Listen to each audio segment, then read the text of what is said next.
medyo hindi na rin may iwasan minsan. Lalo na if you invite the character. And I think at this point, andun na na they are their characters. Siyempre, napapansin yung mga specific lines that it has to be made for, lalo na kung may specific line na dapat keyword kasi nung next for the joke, mga ganun lang naman. But if you feel like it's them speaking, even like the interruptions, yan, mga part na yan na mukhang unrehearsed, pero actually napag-usapan na nila. And it's so hard din po kasi na like specifically for my character na ako lagi yung mag-break ng like seriousness.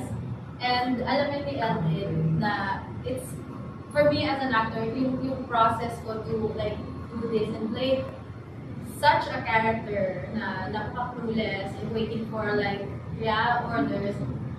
He actually gave me like a lot of points, and I'm so thankful for that. And that helped me to like reach to this point wherein I can actually embrace my character and do improvisations as well, depending on, again, this is an ensemble piece, and we depend on each other's energies, and that's what I love about it. Kasi kahit na konti lang yung pasok ko, I still have to depend on the energy that they will give me. That's what I love. Nasa ni Marsha? Ay, sorry! Yes, English.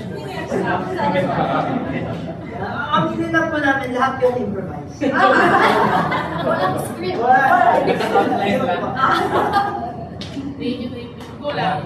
Sige, we have a few more minutes.